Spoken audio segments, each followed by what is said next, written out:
歡迎大家嚟到行雲雜記，呢個 channel 會分享關於東方歷史文化藝術嘅大小事，唔想錯過就記得訂閱我哋啦。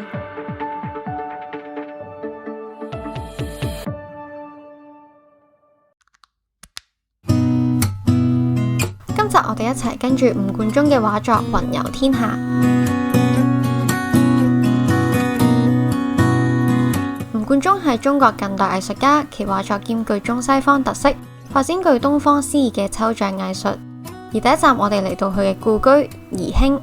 宜興係典型嘅江南水鄉，古代稱為陽善京邑。自古以嚟以紫砂茶壺同茶最為聞名，其中陽善茶更加係自唐代就被定為貢茶，係最早嘅貢茶之一。而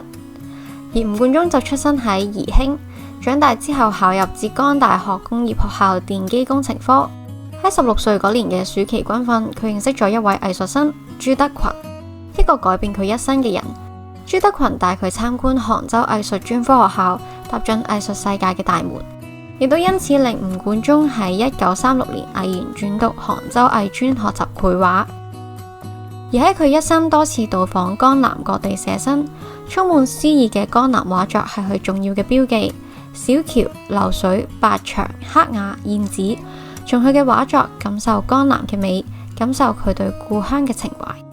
有詩云：水秀山清離遠長，歸來閒倚小閣窗。春風不解江南雨，笑看雨巷尋客常。而喺眾多嘅作品中，最具代表性嘅就係呢幅《雙燕》，係佢從杭州寫生之後途經寧波所畫下嘅民居景象。而呢幅畫同秋瑾故居以及憶江南，雖然創作時間相隔10多年，但展現咗吳冠中藝術風格嘅發展進程，由具象到接近抽象嘅改變。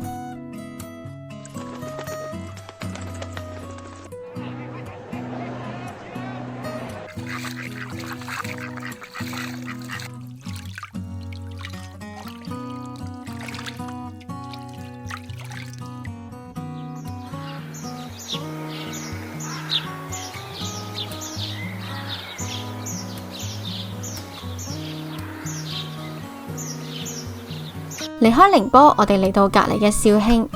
一個對吳冠中有特別感情嘅地方——魯迅嘅故鄉。魯迅可以稱得上係吳冠中嘅偶像。佢從魯迅嘅筆下找回對故鄉嘅記憶以及思念，引領佢由法國回流。喺佢心目中，肇慶同宜興相仿，水鄉、老橋、河岸邊嘅垂柳。佢畫嘅唔止係魯迅嘅故鄉，亦都係佢自己嘅故鄉。魯迅係佢最崇敬嘅人。佢曾經咁樣講：我唔應該學丹青，我應該學魯迅。呢個係我一輩子嘅心態。越到晚年越覺得繪畫技術並唔重要，內涵最重要，詩先係最高嘅藝術境界。而下一站我哋往西邊走，嚟到重慶，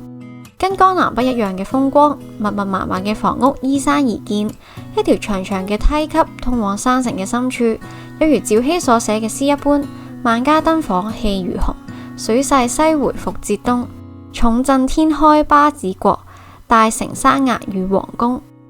喺吳冠中入讀杭州藝專學畫嘅時候，因為抗日戰爭1938年舉校遷至湖南沅陵，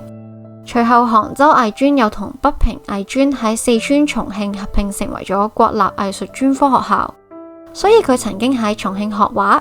畢業之後曾經喺小學做代課教師，後嚟喺國立重慶大學任建築系助教。1943年喺四川重慶沙坪壩青年宮舉辦咗第一次嘅個人作品展。而家如果喺重慶坐上火車，一條鐵路就可以直達西藏拉薩。而西藏一詞其實係由滿文翻譯而嚟嘅，最早係喺清代康熙時候出現。西藏位於青藏高原上面，平均高度喺海拔4000公尺以上，係全球最高最大嘅高原。喺1961年，吳冠中同董希文坐上火車到蘭州，然後搭巴士經格爾木去西藏拉薩寫生，並且喺拉薩同北京兩地舉辦西藏寫生畫展。喺西藏寫生環境十分艱苦，身體要適應高海拔缺氧嘅環境。佢孭住畫箱走過彎彎曲曲嘅山路，想要揾翻琴日坐車經過嘅風景，但行咗幾個鐘頭都只係揾到相似嘅景象。突然間佢恍然大悟，係因為坐車嘅速度將唔同方位地點嘅景色搬動，喺佢嘅錯覺中壓縮成為異常嘅風景。從此佢就運用呢種移花接木嘅方法創作，喺畫面構圖上面有更大嘅創新，物體嘅遠近左右嘅安置有更大嘅調度，而呢個亦都被佢稱為係現場搬家寫生。而我哋都知道吳冠中曾經出國留學，到訪過好多歐洲國家，所以又點得法國呢一站呢？法國係西歐佔地面積最大嘅國家，亦都係世界文化中心之一，好多著名藝術家都曾經喺法國定居同創作。而吳冠中早喺做助教嘅時候就已經學習法文，後嚟喺1947年，教育部舉行咗自抗日戰爭以嚟第一次嘅留學考試，而佢就係3位入選嘅藝術生之一，獲得法國留學3年嘅獎學金，入讀巴黎國立高級美術學校，師從法蘭西學院院士蘇弗比，期間走遍巴黎嘅博物館畫廊，上晝學畫，下晝參觀畫廊，晚上學法文，而假日就出外寫生，又走遍歐洲各地，意大利、羅馬、威尼斯、米蘭等等。後來改革開放之後，佢到各處大量寫生，唔止係中國各地，甚至有去到美國、丹麥、英國等等。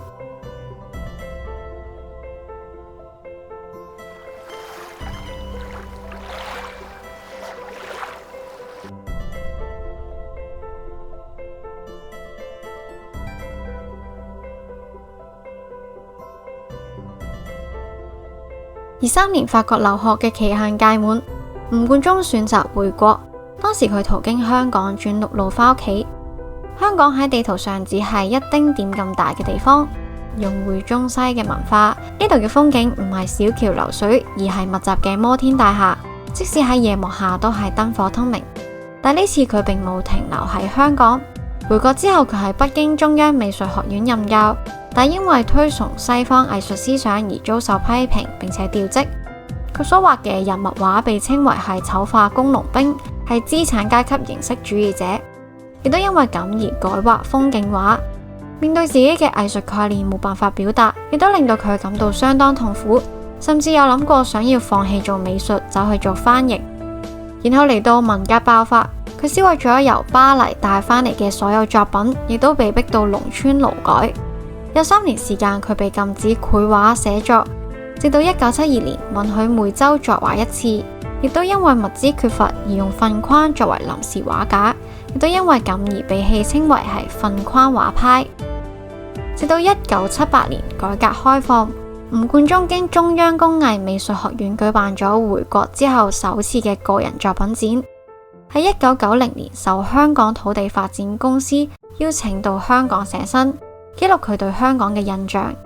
而佢係曾經咁樣描述香港：呢度嘅樓房密集，一棟高過一棟，新生代又總係想超過舊一代，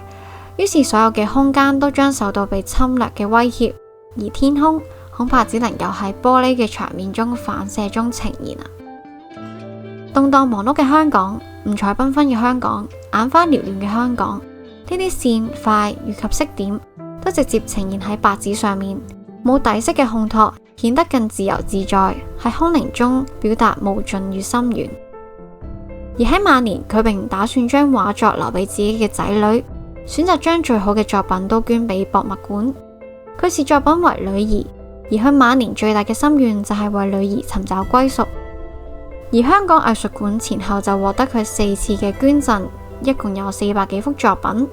並且喺2002年喺香港藝術館舉行嘅大型回顧展嘅時候，唯一一次向公眾表演寫生。而喺佢離世之前，亦都將一直掛喺屋企客廳嘅畫作捐贈俾香港藝術館。從欣賞佢嘅畫作以及故事，了解到佢嘅眼界、佢嘅胸襟、佢嘅情懷。喺走過千里之後，有邊一處嘅景物喺你心入邊留下最深刻嘅印象呢？歡迎留言分享你嘅睇法。如果你中意今集嘅內容，想請你幫忙讚好同埋分享呢條影片，你嘅舉手之勞係對製作者莫大嘅支持。如果你對東方藝術文化歷史嘅內容有興趣，就記得訂閱我哋呢個 channel。多謝你嘅支持，我哋下條片再見。